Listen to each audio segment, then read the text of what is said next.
secara teknis. Jadi bahwa kita bisa menggunakan sistem satelit walaupun bukan kita sendiri yang meluncurkan, tapi kita bisa memonitor data, mengirim data ke satelit, mengontrol dari ground station. Dan ini bukan sesuatu yang mudah juga, artinya terdengar mudah, tapi secara sistem juga cukup kompleks. Nanti ada aspek computer engineering-nya, ada aspek mechanical design-nya, ada aspek energy management, power system,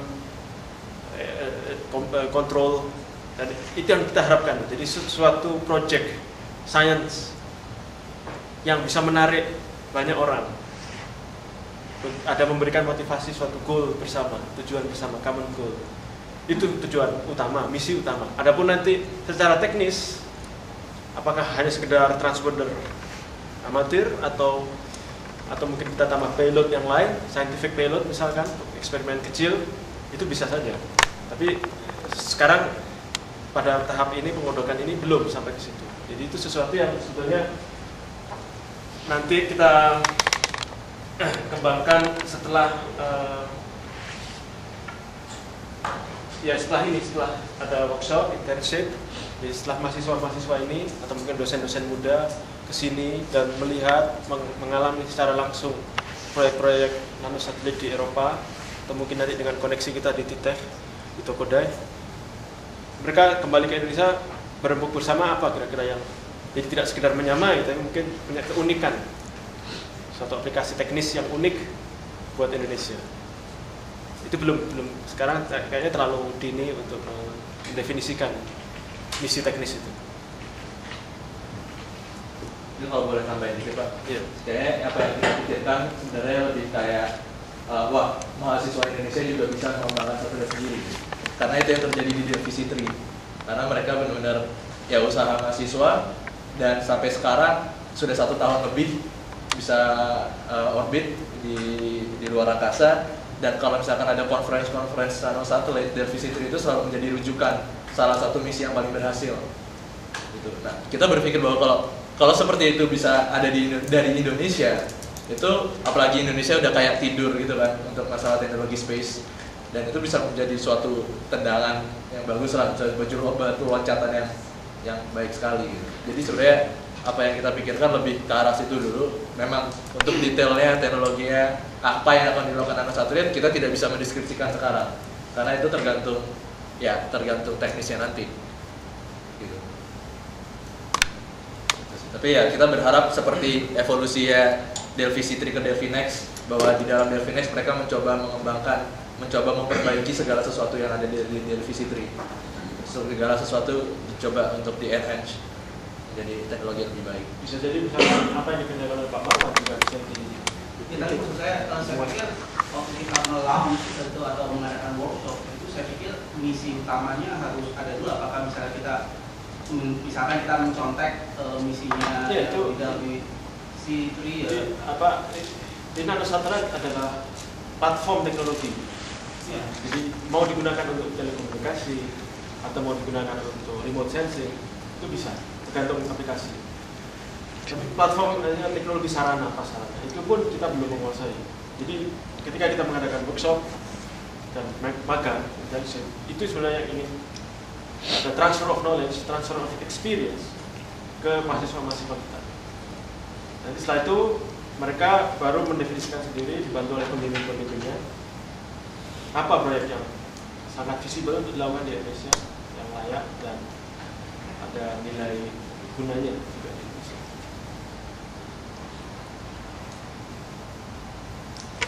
Habis. Ya, nambahkan ya. Mungkin nyambung ya, kenapa tadi nanya ke Mas Aryo soal IC, terus gimana operasi bisnisnya, siapa pembelinya dan sebagainya. Karena menurut saya pertanyaan Marwan ini bagus gitu, Pak. Artinya saya sering sekali gitu ya, beberapa kasus saya melihat inisiatif teknologi itu kan selalu dimulai dari engineer, kumpulan engineer, terus kemudian kita harus mastering ini karena banyak efek bola saljunya gitu ya, ke bawah kita bisa aplikasinya ke sini. Tapi jarang sekali engineer gitu yang memiliki kemampuan eksplorasi yang tajam terhadap demand, terhadap kebutuhan society gitu ya, terhadap energi yang akan dikembangkan itu, sehingga tragis akhirnya gitu. Dia tidak punya kemampuan untuk dijaga dan menjaga society-nya. Nah, jadi misi yang spesifik dari Marwan itu menurut saya perlu juga di explore gitu ya. Kenapa saya ini? Karena di beberapa kesempatan kerja sebelumnya saya kan pernah punya klien industri perkebunan, model PTPN gitu ya.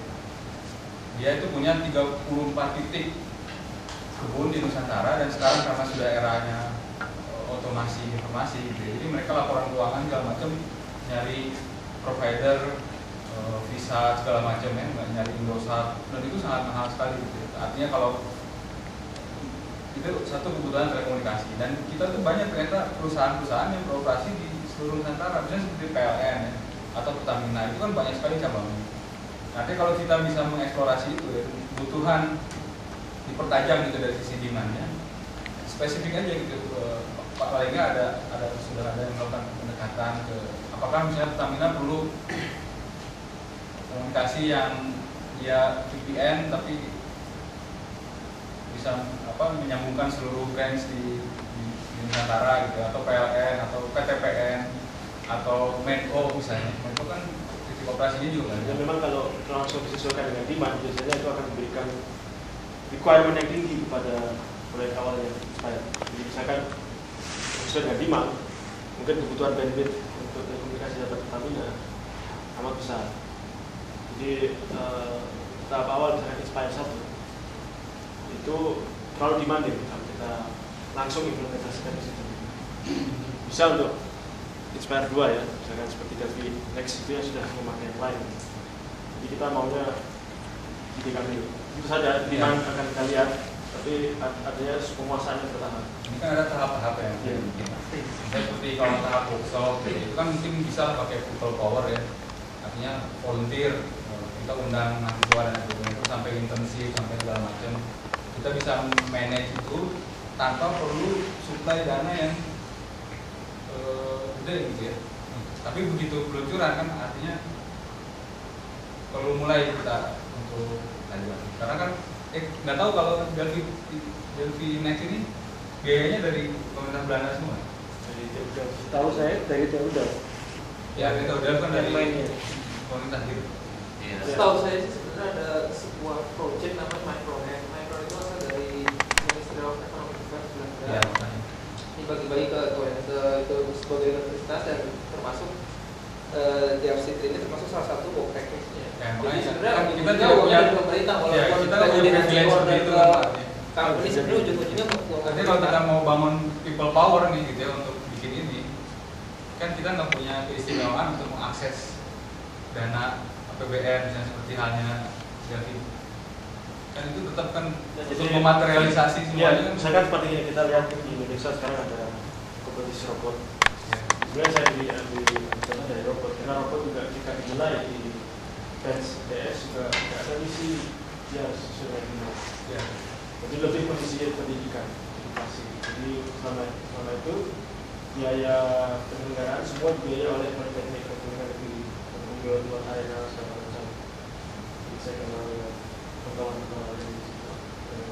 Dan jadi dari Kepiknas, bahkan untuk kompetisi robot Indonesia, KRI dan KRCI, dan cerdas Indonesia juga dari Kepiknas, jadi di Departemen Pendidikan Nasional. Jadi bahkan itu yang robot yang menjalankan fungsi-fungsi yang dasar. Ya, ini salah satu yang pernah ikut kompetisi robot.